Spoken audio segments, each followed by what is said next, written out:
ஆண்டவர் சொல்றார், என்னை நோக்கி கூப்பிடு, நான் உனக்கு பதில் தருவேன். தம்மை நோக்கி கூப்பிட்ட பிள்ளைகளை தேவன் ஆசீர்வதிப்பார். ஜனங்களுக்காக பரிதபிக்கிற தேவன், மனதுருக்கமுள்ள ஒரு தேவன் உங்களுக்காக மனதுருகுகிறார்.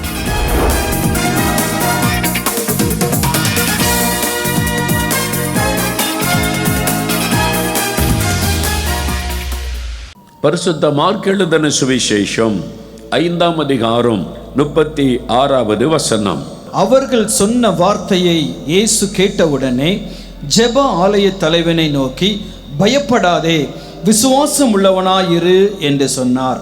பயப்படாதே, விசுவாசம் உள்ளவனாயிரு. என் மகனே பயப்படாதே, விசுவாசம் உள்ளவனாயிரு. என் மகளே நீ பயப்படாதே, விசுவாசம் உள்ளவளாயிரு. இயேசுவின் வார்த்தை உங்களை தேடி வருகிறது. அவருடைய வாயிலிருந்து புறப்பட்ட கிருபையுள்ள வார்த்தை. யவீரு என்கிற ஒரு ஜபாலய தலைவன், அவனுக்கு ஒரே ஒரு மகள், 12 வயது சிறு பெண், வியாதிப்பட்டு மரண படுக்கையில் ஆகிவிட்டாள். ஒரே மகளாய் இருந்தபடியால் தன் மகள் மீது எவ்வளவு அன்பு வைத்திருக்க கூடும், தன் மகளை காப்பாற்ற எவ்வளவு பிரயாசப்பட்டிருக்க கூடும், எத்தனை வைத்தியர்களை கொண்டு வந்து கவனித்திருக்க கூடும், எவ்வளவு பணத்தை செலவு பண்ணியிருக்க கூடும். எல்லாம் கைவிடப்பட்ட நிலைமை. அந்த குழந்தையை குணமாக்க முடியவில்லை. இப்பொழுது மரண படுக்கையில் ஆகிவிட்டார். இனி மருத்துவத்தால் காப்பாற்ற முடியாதென்ற நிலைமை. குழந்தை உயிருக்காய் போராடி கொண்டிருக்கிறாரு. அப்பொழுது இயேசு வந்திருக்கிறார் என்ற செய்தி அவருக்கு சொல்லப்பட்ட உடன், அவரால் தான் என் குழந்தையை காப்பாற்ற முடியும், அவர் வந்து தொட்டா போது என் குழந்தை சுகமாகி விடும் என்பதாக இயேசுவை தேடி வந்து அவருடைய பாதத்தில் விழுந்து, இயேசுவே, என்னுடைய மகள் மரண அவஸ்தைப்பட்டு கொண்டிருக்கிறாள், உயிருக்காய் போராடி கொண்டிருக்கிறாள், நீர் வந்து அவள் மேலே உங்கள் கையை வச்சா போதும், என் குழந்தை சுகமாயிருவா. ஒரு பெரிய விசுவாசம். இயேசுவை தேடி வரும்பொழுது ஒரு பெரிய விசுவாசம். இயேசு வந்து கையை வச்சா போதும், என் குழந்தை சரியாயிரும், மரணப்படுக்க மாறிடும், மரித்து கொண்டிருக்கிற என் குழந்தை உயிர் பெற்று எழும்பிறோம் என்கிற ஒரு விசுவாசத்தோட இயேசுவின் பாதத்தில் வந்து விழுந்தா. கண்ணீரோடு சொல்லி இருப்பார், ஒரே ஒரு குழந்தை மரணப்படுக்கையில் சாகு கிடக்குது, எல்லாரும் கைவிட்டுட்டாங்க, நீங்கள் ஒன்று தான் எங்கள் நம்பிக்கை, உங்களை தேடி நான் வந்திருக்கிறேன், நீங்கள் வந்து தொடுங்க ஆண்டவரே. இயேசுடைய வேதனை பார்க்கிறார், ஒரு தகப்பனுடைய கண்ணீரை பார்க்கிறார். ஒரே குழந்தை மரண போராட்டத்தில் இருக்கும் பொழுது அந்த தகப்பனுடைய உள்ளம் எவ்வளவாய் வேதனைப்பட்டிருக்கும். அதை ஆண்டவர் பார்த்தார். ஆண்டவர் உடனே புறப்பட்டார். சரி, நான் வருகிறேன். அதுவே அவனுக்கு ஒரு பெரிய சந்தோஷம். இயேசு வருகிறார், இயேசு வந்துட்டார், என் குழந்தை சரியாயிரும். இயேசுவை அழைத்து கொண்டு போகிறார். நடந்து போய் கொண்டிருக்கிறாங்க. போகிற வழியில் ஒரு தாமதம் ஏற்படுகிறாரு. ஒரு அற்புதம் நடைபெறுகிறாரு. 12 வருஷம் பெரும்பாடு உள்ள ஸ்திரீ இயேசுவின் வஸ்திரை தொட்டு சுகமாகிவிட்டாள். இயேசு நின்று அவளோடு பேசுகிறார். யவீருவின் உள்ள வேகமாய் துடிக்கிறது. ஐயோ, குழந்தை உயிருக்காய் போராடி கொண்டிருக்கிறார். அது மரிப்பதற்கு முன்பாக இயேசு வரணுமே. என் குழந்தை சாவதற்கு முன்னால் இயேசு வந்தால் தானே குழந்தை குணமாக்க முடியும். அது மரித்து விட்டால் ஒன்று செய்ய முடியாது. இயேசு தாமதிக்கிறாரே என்று அவனுடைய உள்ளத்தில் ஒரு துக்கம், பயம், கலக்கம். அவன் நினைத்த மாதிரியே வீட்டிலிருந்து ஒரு செய்தி வருகிறது. அந்த குடும்பத்தார் சொல்லி அனுப்பினாங்க, போதகரை இனி வருத்தப்படுத்த வேண்டாம், இனி இயேசு வந்து பிரயோஜனம் இல்லை, குழந்தை மரித்து விட்டார், குழந்தை மரித்து விட்டார், இனிமேல் இயேசு வந்து என்ன பண்ண முடியும், எல்லாம் முடிந்து விட்டார், பிந்தி விட்டார் என்ற செய்தி யவீருக்கு சொல்லப்படுகிறார். யவீருடைய உள்ளம் கலங்குகிறார், கண்ணீர் வடித்திருப்பார். இயேசு அவரை பார்த்து சொல்லுகிறார், மகனை பயப்படாதே, விசுவாசம் உள்ளவனாயிரு. Fear not, only believe. எப்படி ஆண்டவரே, குழந்தை இறந்துட்டேன், குழந்தை மரித்து விட்டது, அதுக்கு தானே நான் அவசரப்பட்டேன், நீங்க சீக்கிரமா வந்து என் குழந்தையை குணமாக்கி விடலாம் என்று எல்லாம் முடிந்து விட்டாரு, இனி என்ன செய்ய முடியும்? இயேசு சொன்ன அந்த வார்த்தைக்கு மூல பாஷையில் என்ன அர்த்தம் தெரியுமா? யவீரு, don't give up your faith. உன் விசுவாசத்தை விட்டு விடாதே, உன் விசுவாசத்தை விட்டு விடாதே. என் மேல விசுவாசம் வைத்துதானே என்னை அழைத்தாய். நான் வந்து கையை வைத்தால் குழந்தை பிழைக்கும் என்று தானே விசுவாசித்தாய். அந்த விசுவாசத்தை விட்டு விடாதே. Don't give up your faith. ஆண்டவர் சொல்லுகிறார், என் மகனே உன் விசுவாசத்தை விட்டு விடாதே, என் மகளை உன் விசுவாசத்தை விட்டு விடாதே. இயேசு எனக்கு அற்புதம் செய்வார், எனக்கு விடுதலை தருவார். நான் ஜெபித்து கொண்டிருக்கிறேன். தாமதமாய் காரியங்கள் காணப்பட்டாலும், மோசமான சூழ்நிலைக்கு காரியங்கள் போனாலும் இயேசு வந்து அற்புதம் செய்வார். அந்த விசுவாசத்தை விட்டு விடாதே. இவ்வளவு நாள் ஜெபம் பண்ணினேன், காத்திருந்தேன், இயேசு அற்புதம் செய்வார் என்று ஒவ்வொரு நாளும் காத்திருந்தேன். நிலைமை மோசமாய் போய்கொண்டிருக்கிறது, வியாதி அதிகரித்து கொண்டிருக்கிறது, வயது போய்கொண்டே இருக்கிறது, இன்னும் காரியங்கள் நடக்கவில்லை, பிரச்சனை பெரிதாகி கொண்டே இருக்கிறது, கடன் பாரம் பெரிதாகி கொண்டே இருக்கிறது, குடும்ப சூழ்நிலை மோசமாய் போய்கொண்டே இருக்கிறது. இனி அவ்வளவுதான் என்று எண்ணுகிறீர்களா? இயேசு சொல்லுகிறார், பயப்படாதே, விசுவாசம் உள்ளவனாயிரு. உன் விசுவாசத்தை விட்டு விடாதே, உன் விசுவாசத்தை விட்டு விடாதே. யபீரு, என்னை தேடி வந்த பொழுது என்ன சொன்னாய்? நீங்க வந்து என் குழந்தை மேல கை வச்சா போறோம், குழந்தை சுகமாயிருன்னு விசுவாசத்தோடு சொன்ன இல்ல? ஆமா ஆண்டவரே, அந்த விசுவாசத்தை விட்டு விடாதே. இயேசு எனக்கு அற்புதம் செய்வார் என்று விசுவாசித்தாய் அல்லவா? அந்த விசுவாசத்தை விட்டு விடாதே. ஆண்டவர் சொல்லுகிறார், பயப்படாதே, சூழ்நிலைகளை கண்டு பயப்படாதே, விசுவாசத்தை விட்டு விடாதே என் ஆண்டவர் சொல்லுகிறார். விசுவாசம், விசுவாசம். ஆண்டவரிடத்தில் இந்த அற்புதம் பெற அவர் எதிர்பார்க்கிற ஒரே ஒரு காரியம் விசுவாசம். இயேசுவின் மேல விசுவாசம் வைத்தால் என்ன நடக்கும்? விசுவாசத்தினால் என்ன ஆசீர்வாதத்தை பெற முடியும்? மத்தேயு 9ஆம் அதிகாரம் 28வது வசனத்தை வாசிக்க கேட்போம். அவர் வீட்டிற்கு வந்த பின்பு அந்த குருடர் அவரிடத்தில் வந்தார்கள். இயேசு அவர்களை நோக்கி, இதை செய்ய எனக்கு வல்லமை உண்டென்று விசுவாசிக்கிறீர்களா என்று கேட்டார். அதற்கு அவர்கள், ஆம் விசுவாசிக்கிறோம் ஆண்டவரே என்றார்கள். 2 குருடர்கள் இயேசுவினை கூப்பிடுறாங்க, கண்கள் தெரியல. இயேசுவே தாவீதின் குமாரனே இறங்கும், விசுவாசத்தோடு கூப்பிடுகிறாங்க. இயேசு அமைதியாக போய்கொண்டே இருக்கிறார், பதிலே சொல்லலை. அவங்க விடுற மாதிரி இல்லை, தொடர்ந்து போறாங்க.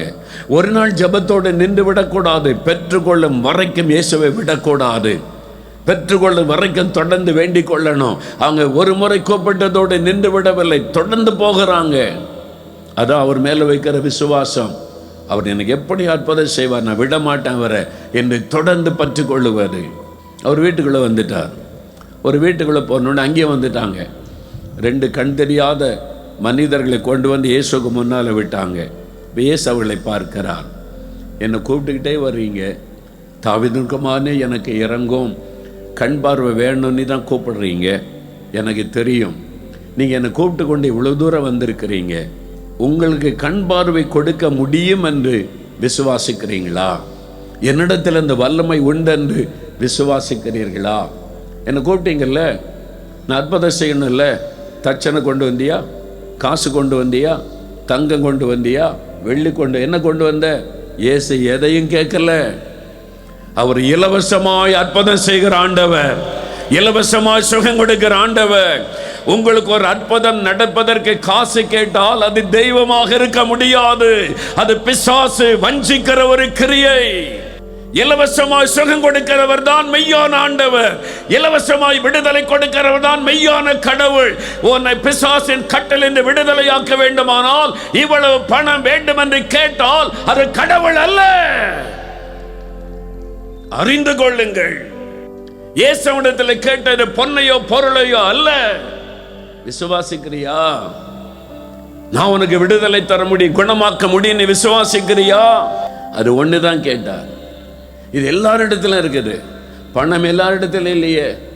பெரிய பணக்காரன் போய் லட்சக்கணக்காக பணம் கொடுத்து மந்திரவாதம் பண்ணிடுவான். ஏழை ஜனங்கள் அப்போ அவங்க யார்கிட்ட போவாங்க? கடவுள் என்கிறவர் எல்லாருக்கும் பொதுவானவர். அவர் கேட்கும்போது பணத்தை வைத்து அவரை நெருங்க முடியாது. இருதயத்தில் விசுவாசம், அது ஒன்று தான் அவர் எதிர்பார்க்கிறார்.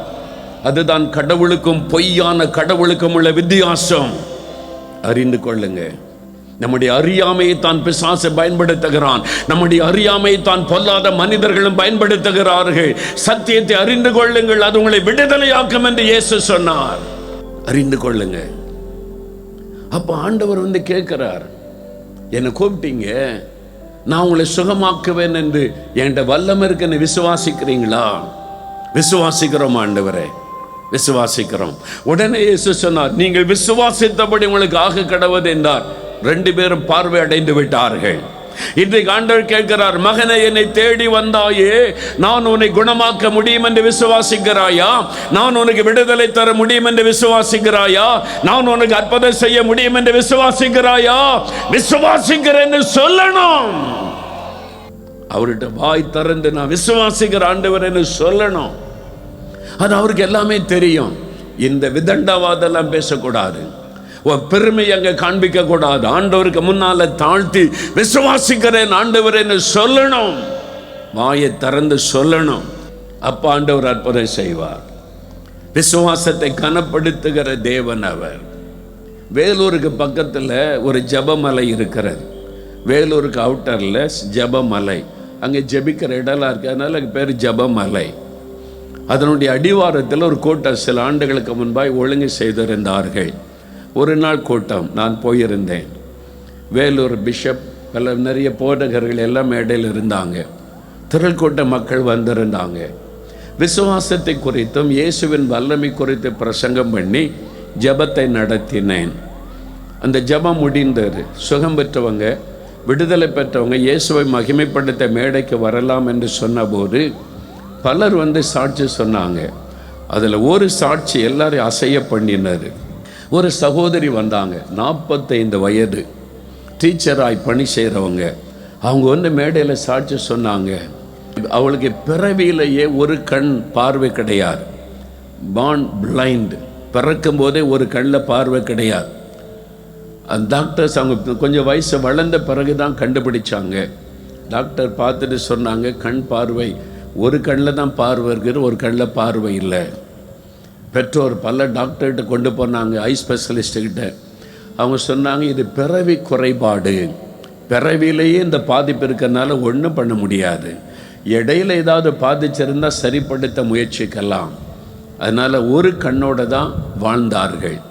படித்தாங்க, வெற்றி பெற்றாங்க, டீச்சர் ட்ரைனிங் முடித்தாங்க, டீச்சராக வேலை செய்கிறாங்க, கணவர் குழந்தைகளாக வந்துட்டாங்க.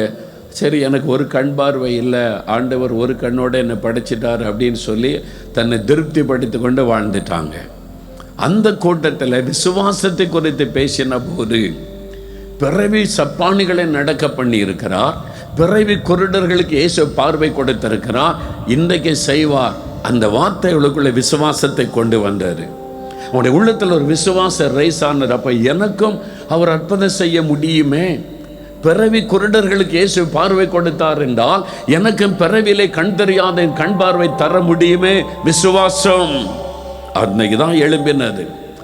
அவங்க லைஃப்பில் முதலா தன்னுடைய கண்ணில் கை வைத்து, இயேசுவை அன்றைக்கு பிறவி குருடர்களுக்கு பார்வை கொடுத்து, என் கண்ணில் பார்வை வேணும், எனக்கு செய்யுங்க, நான் விசுவாசிக்கிறேன், அறிக்கையிட்டு ஜெபித்தார்கள்.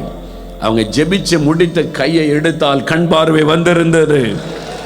பார்வை வந்திருந்தது. மேடையில் வந்து சொன்னாங்க, 45 வருஷமா இந்த கண்ணில் பார்வை இல்லை, பிறந்ததில் இருந்து இயேசு எனக்கு கண் பார்வை கொடுத்து விட்டார். அவர் நேற்றும் இன்றும் என்றும் மாறாதவர்.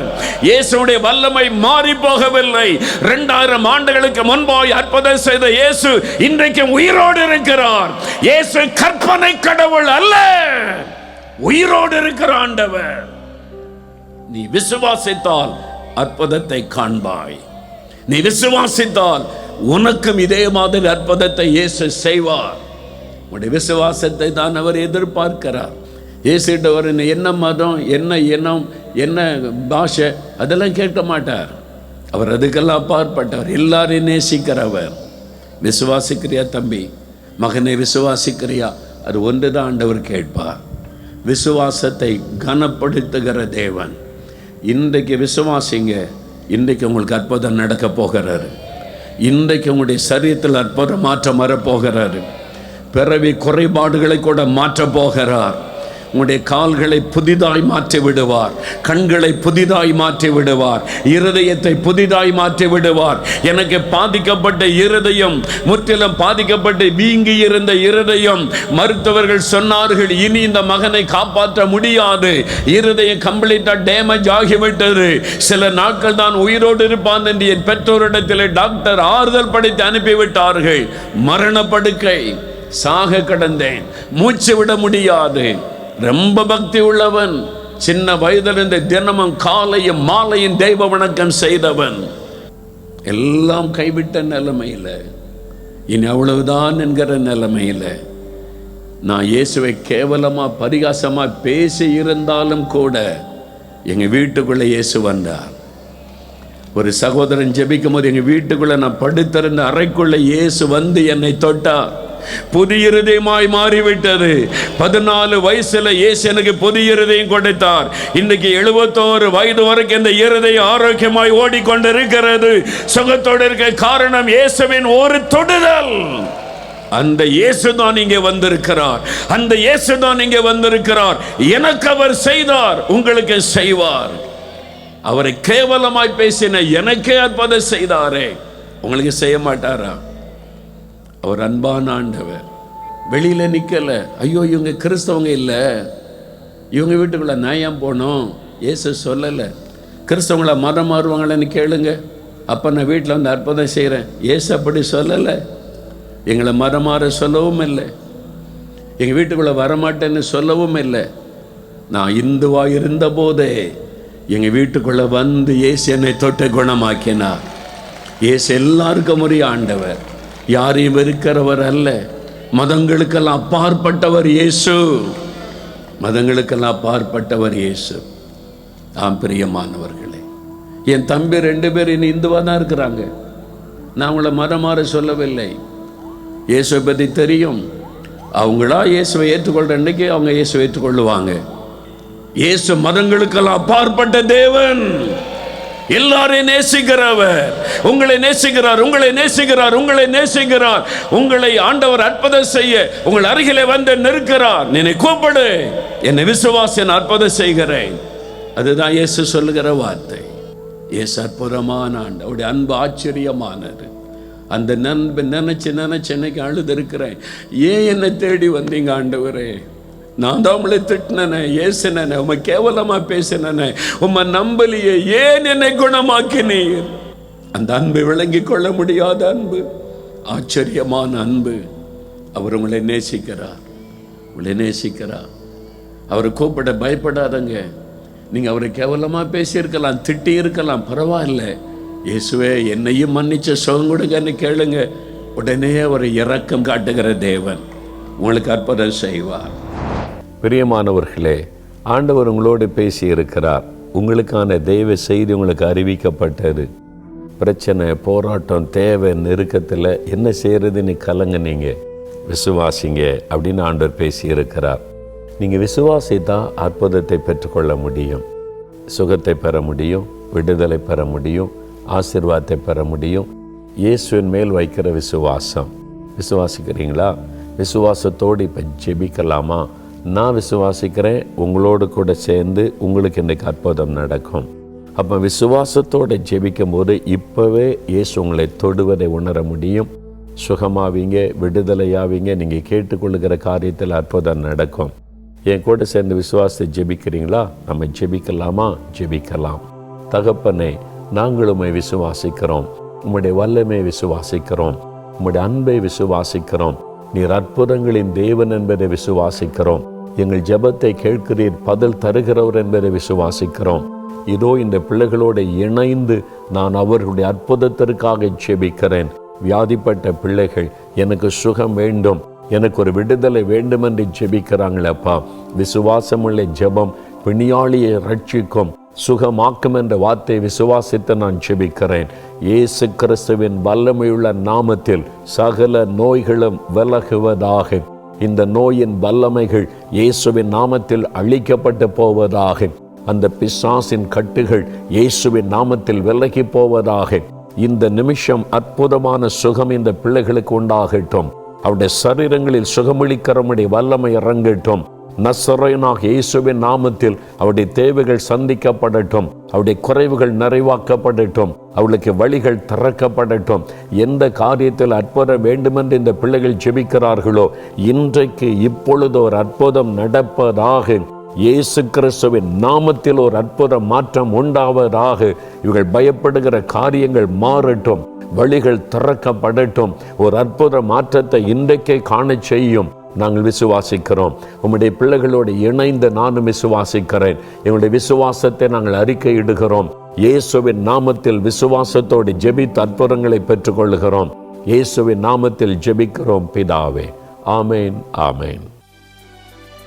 For further details and prayer support, contact Jesus Redeems Ministries, Nalumavudi, Thuthukudi District, 628-211. Our phone number 04639 353535. info@jesusredeems.org. Our website www.jesusredeems.com. God bless you.